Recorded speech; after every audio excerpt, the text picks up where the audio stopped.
Hey guys, I'm Bethany. And I'm Kristen. And this is Looking for the Middle. CouchCast edition. And this is a new CouchCast, you guys. We Surprise! are back recording. So sorry to our Patreon people. I know we promised you guys, hey, you'll have everything 2 days ahead of time. But it is Thursday, July 1st today. We are recording this. I will quickly get it edited and on Patreon tonight so that you guys still get it early, but it's going out to everyone tomorrow because we cannot seem to get our summer act together. Isn't that the point of summer, though? I know you guys understand. There's grace.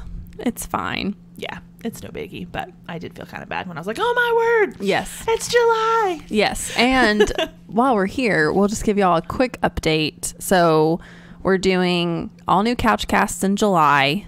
We have our online dating month of content in August, which will be coming at y'all with all kind of fun stuff there. And then we start in September with season 7. We will probably premiere season 7 the second Wednesday. Yes. Because the first Wednesday we will be at the beach. Yeah, we're just going to set expectations better for that. Yes. And my brother's getting married the week before. So it's going to be a little bit of a crazy couple weeks. Yes. So.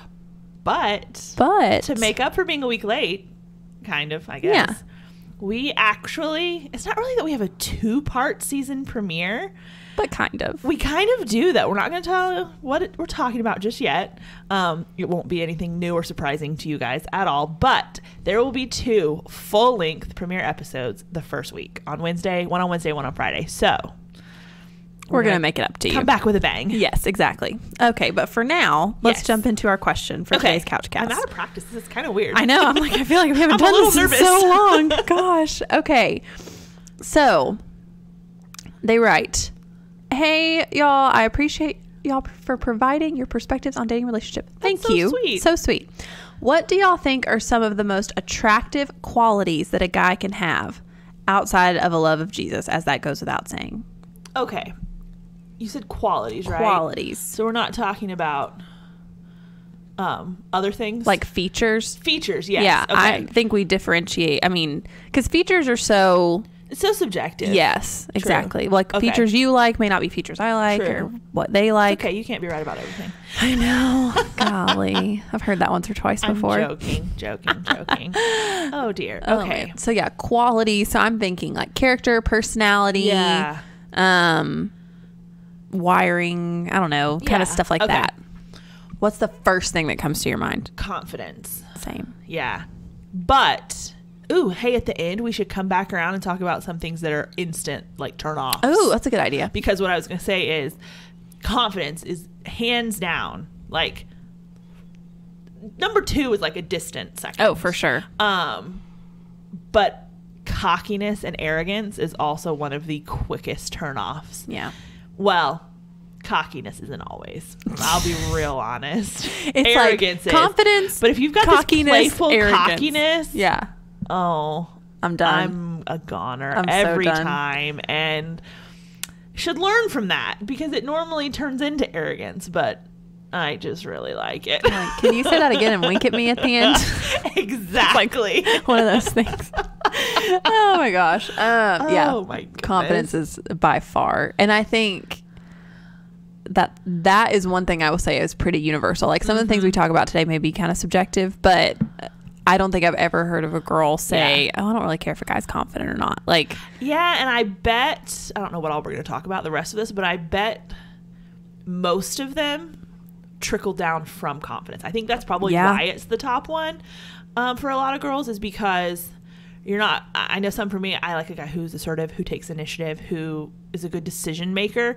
And if you're not confident, you're not going to be those things. That's true. 9 times out of 10, you're just not. Yeah.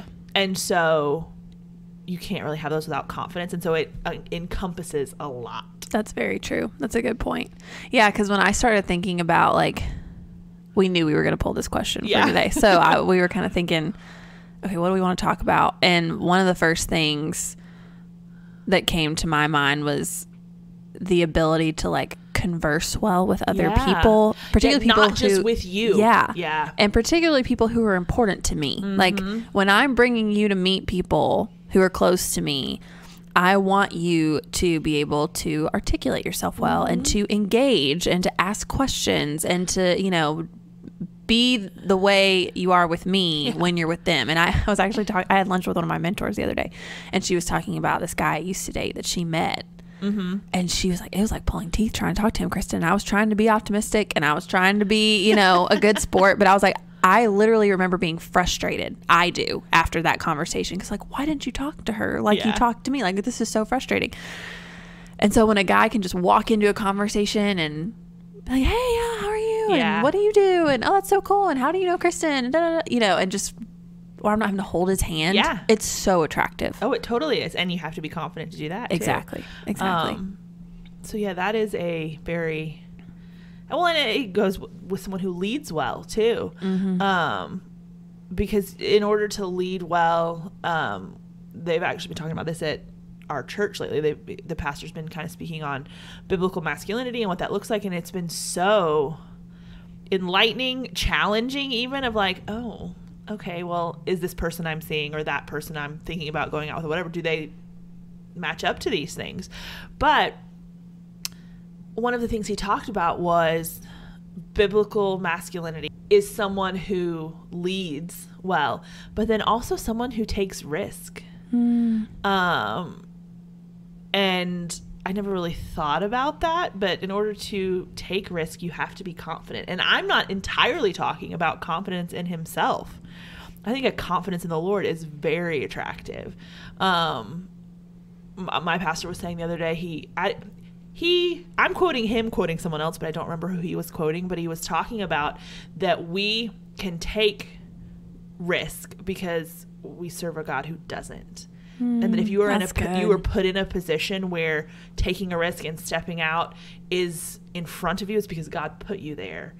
And whether it turns out the way you hope or not, like, there's no risk on God's behalf. It's not that he forgot. This isn't skirting Romans 8:28 that this is going to work out for your good, whether on an earthly perspective it works out how you hope. But there's a confidence in the character of God that a man has to have in order to be able to assess that and then take a risk and lead and take initiative without being reckless. Mm-hmm.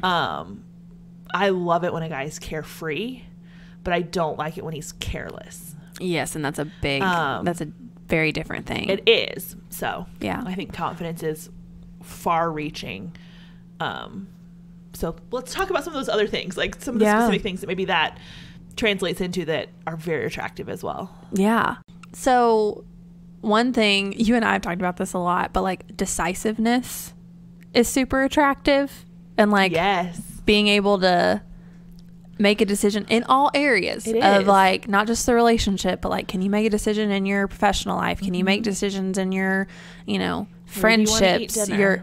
I'm not the girl that struggles to know where I want to go to eat dinner. I'll be happy to go wherever you want to go, but if you ask me, I'm most likely going to have an opinion, and I'd like it if you had one too. Yes. I am not good at this. Like I am, I am so much more worried about like if everybody else is going to be happy. And so I don't want to ever suggest something that like, oh, I'm going to say this and no one's going to want it, but then they're going to feel like they need to go. And I'm just like, whatever you want to do. That's why I hate birthday parties, not other people's. So I don't like birthday parties for myself because it's like, okay, well, what do you want to do for your birthday? And then you say, oh, well, I want to go do X, Y, Z. And it's like, then even if other people don't want to go, they don't want to do that thing.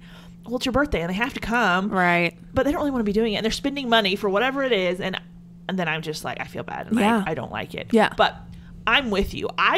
Whatever everyone wants to do is totally fine. But if it's up to me to decide, I will. Yeah. And I don't want to be the one that always decides. Yeah. Well, because it's nice. And you're the first person to ever say this to me. And it has really stuck with me about as you are single longer. Yes. So like, not just straight out of college getting married. And you have to become more independent. You make more decisions. I look forward to the day where all my life's decision making is not on me. If you were to ask me what's the number, actually someone did recently, what's one thing, like the number one thing you're looking forward to about like a relationship or marriage, and that's my answer. It's like, I won't have to make all the decisions anymore. Yeah. I can, and I will if I have to, but it's tiring. I get tired of having, and sometimes I just get whiny about having to decide little things, but other times it's big things. I'm like, why do I have to be the only one deciding this? You know? Yeah. So yeah. Just to have that like partner in that. But then I say that and then I'm going to complain when I have to make like, when he weighs in on how we spend our money and I can't shop the way I do now. Right. Like that's where it's going to, you know, give and take.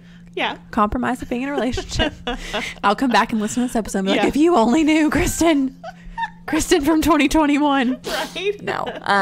Y'all know I'm kidding. That's But funny. yeah, decisiveness I think is really attractive. And then I know this kind of goes without saying and it's such a cliche answer, but if you have a sense of humor.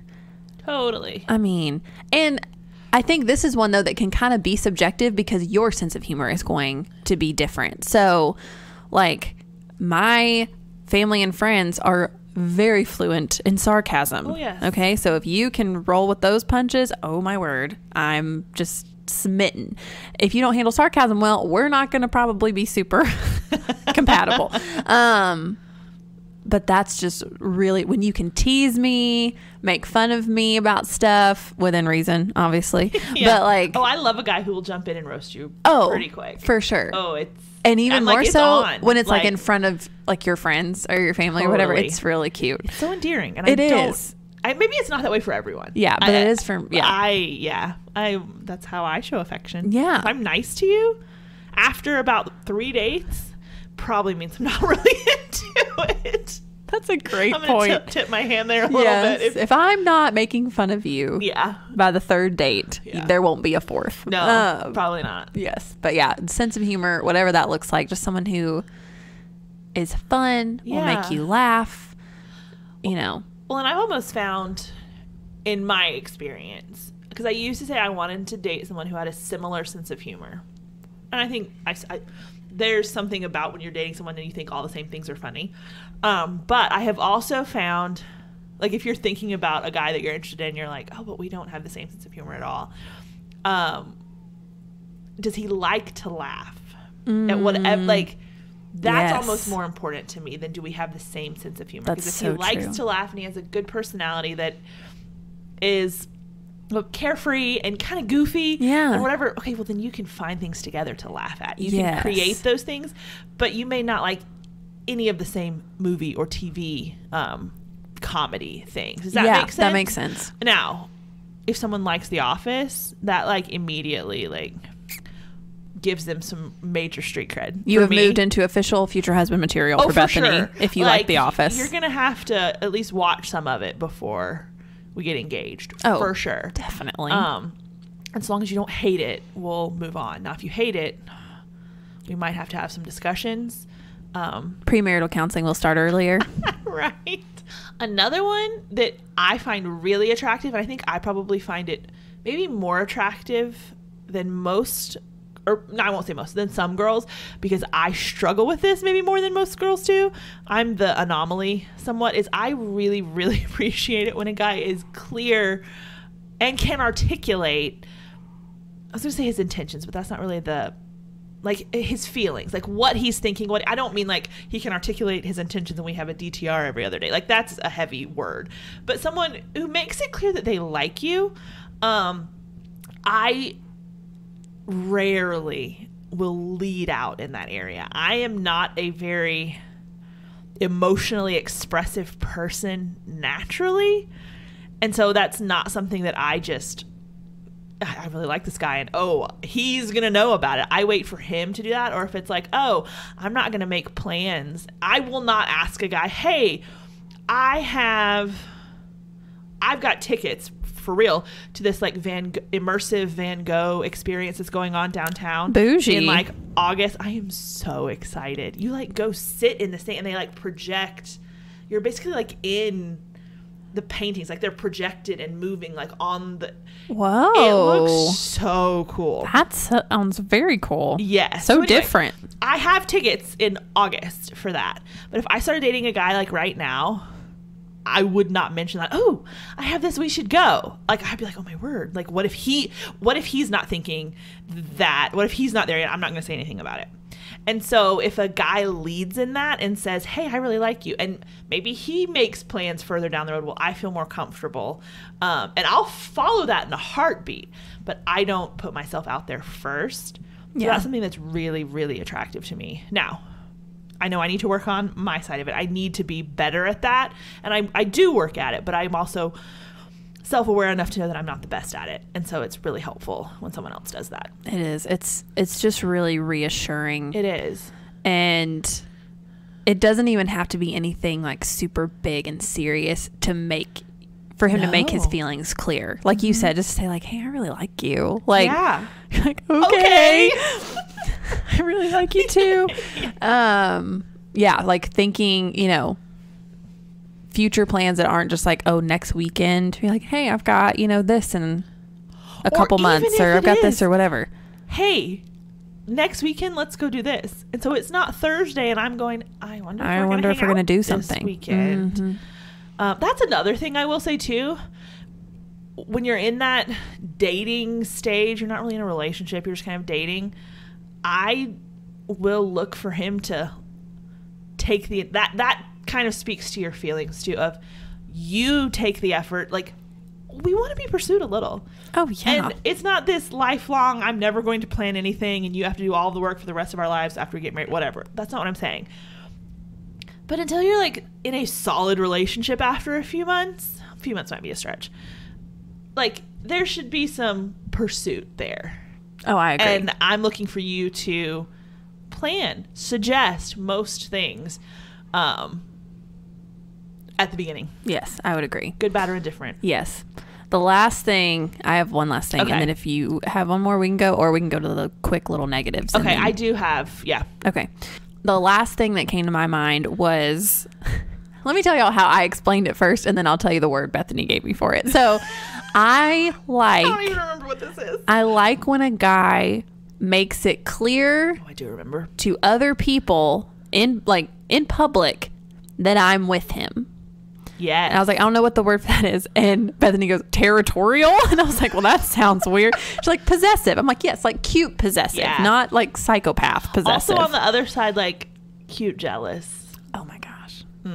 There's just some, it doesn't not the crazy jealous, not the overdone, but cute, I'm like, jealous. Oh, if you're kind of jealous, like that's kind of hot. Like, oh, it totally is. Let's just be real. Like, oh my gosh. But yeah, like when you're hanging out with your friends and you're just, I don't know, sitting on the couch and he just puts his hand on your leg or puts his arm around you. Yes. It's like, like, okay, I'm with him.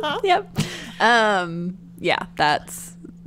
That means a lot to me. And I've been in relationships where that hasn't been the case, so I think it means more now. I agree. Because you really start to second guess, like, are you proud that you're with me? Like, do you want people to know we're dating? Exactly. Or do you not want people to know we're dating? Yeah. Like, when are you ashamed of me? And I'm not a huge PDA person. I'm not at all. Mm-hmm. So that's not what I'm talking, and I know you aren't either. I'm saying that's not what I'm talking about. It's just the little things to where to the casual observer, it's obvious that, oh, they're together. Yes. If someone could walk in a room and be there for an extended period of time and not have any clue that you're together. Not cool. Yeah. I mean, doesn't feel great. Yeah. It doesn't. Because, you immediately go to, oh, he doesn't really like me. Mm-hmm. He doesn't really want anyone to know. Yeah. So I get that. Yeah, I've been in the same place. Yes. Okay, what was your last one? Oh, I was just going to say, I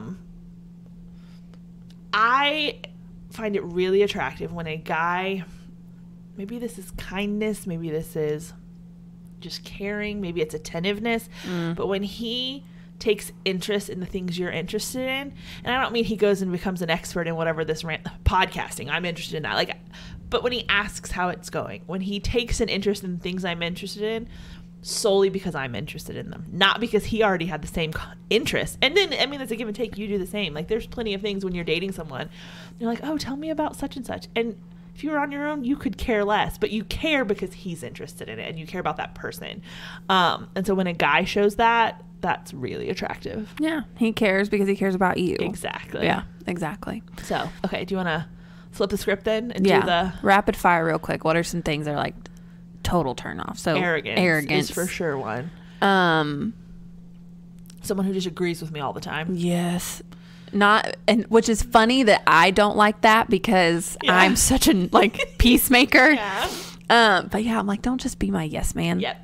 Like, I need you to have your own, even if it's like we don't even have to disagree a lot, but just that you're able to articulate your own opinions. If you can't articulate your own opinion on anything, I'm like, what are you doing? Like, you're an adult, have an opinion. Yeah. Dishonesty. Oh gosh. In the slight, like, at all. I don't. Ain't nobody got time for that. No. If you are like, if you're not friendly. Yeah, rudeness is one of my absolute deal breakers. Yeah. And even like, obviously rudeness, but like if you're just kind of like, I don't care if you're naturally like more reserved and quiet, you can still be kind. Yeah. And if you're not, then I'm like, no, I'm good. Like, I want to be able to go in public and not worry about how you're going to react to people. Dated that guy too. Yeah. So not that. It's not fun. No. For me, one is lack of self-awareness. Yeah. Like, I need you to be aware of, here's what I'm good at. Yeah. Here's what I'm not. Here's what I'm working on. Here's how I'm wired. Here's how I'll react if I am in this situation. Yeah. Can I throw out something? This is off topic-ish. It made me think of it. Yeah. But maybe we'll explore this more next season. I don't know. Here's just a thought. Yeah. That I've been formulating. Yes. So we've spent this whole episode talking about like confidence, assertiveness, all these things that are typically masculine traits. They're not typically feminine. Mm-hmm. And so we want all those things in a guy, which means we want a guy to be different than us. Mm-hmm. And yet, most of the time, I will raise my hand and say I do this, but I see it in other people too. You start dating a guy, and then those masculine things, you're like, oh, I don't really like that very much. And what you really want is for him to be more feminine because you understand that better. Have you ever thought about this? No. Okay. Think of think of Hallmark movies. Well, let's go there for a second. Okay. The guys are so dreamy. Yeah. Because they say all the right thing. They're super like in tune to what you're feeling, super sensitive. They just kind of go with the flow. They don't most of the time exhibit this rugged masculine confidence, risk-taking, whatever. And so we say we want those things, but then when you get it in a relationship, you're like, oh, whoa, hold up. We're too different. I've never thought about that. I've just recently kind of thought of this. Yeah, let me mull that over. And maybe the bigger topic we can talk about next season too is even the things you say you want in someone, and then when it happens when you're dating someone, you're like, wait, hold up. Like, you know, I'll say, oh, I want someone to be clear with what they feel. I've said that because I'm not good at it. Clear about what they feel and what they're thinking and where they're at. But then when a guy on my arbitrary timeline is too quick in expressing those things, I'm like, excuse me, I don't know who you think you are, kind of thing. Like the expectation that's exactly versus reality. What I said I wanted. Yeah. So anyway, that's the whole, I know I just kind of dropped this huge thing. Let's come back to that. Okay. I like that. If y'all have thoughts, let us know. Yes. But yeah. Okay. Is that a place to end then, I think so. Welcome to Rabbit Trails with Bethany and Kristen. Why didn't we ever name a segment called that? Oh, maybe we could do that some instead of question of the day. Our daily random facts and rabbit trails. That's amazing. That would be so funny. Oh my goodness. Oh my gosh. Okay, guys, we will wrap it up there. We're so glad to be back, even if it's last minute. We'll get better. Thank y'all for your grace. One day, maybe. Yep. But yes, we do appreciate your grace and your patience and your understanding with us. But yeah, we're back. I think from now until the season premiere, we're going to have weekly new content. So we'll have CouchCast, new CouchCast every Friday of this month.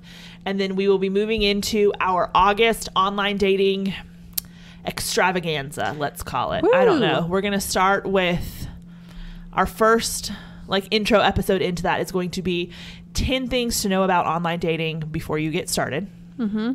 10 things to know, 10 things to do. I don't know. We'll figure it out. And then we're going to go into a more in-depth comparison analysis of specific sites for you guys. That's one of the things that really, the past 3 or 4 months has probably been one of the top things we get asked all of a sudden. And so we're like, hey, let's talk about this. So we're going to literally have an episode about Bumble. We'll do one about Hinge, eHarmony. We're going to talk through some of the big heavy hitters and pros, cons, all that stuff. And then we are going to rounded out the end of August with the part that I am personally, I think, the most excited about, because I've wanted to do this for a really long time, is we are going to kind of flip the script on online dating. We've talked a ton about things you see in guys' profiles that are you don't like or that are good, and what resonates with us as women in a guy's online dating profile. But we have, up till this point, have had no way of figuring out what that was for guys. Like when they look at girls' online dating profiles, what things are annoying, what things stand out as good or bad, pictures, all this different kind of stuff, because we're not guys. Like we can't.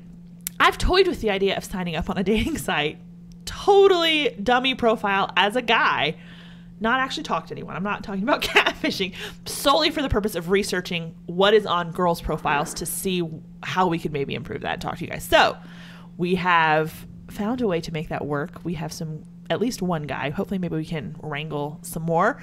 We are going to use their dating apps, and we are going to do some research, and we're going to talk to them about what they like and what they don't like that they see on girls' profiles, and we're going to bring it to you. So that will be at the very end of August. I know that was a very long-winded summary of that, but what else do you expect at this point? So that's all of August, and then second Wednesday of September we will be back with season 7. Good night, I can't believe that. But until then, I'm Bethany, and I'm Kristen, and this is Looking for the Middle.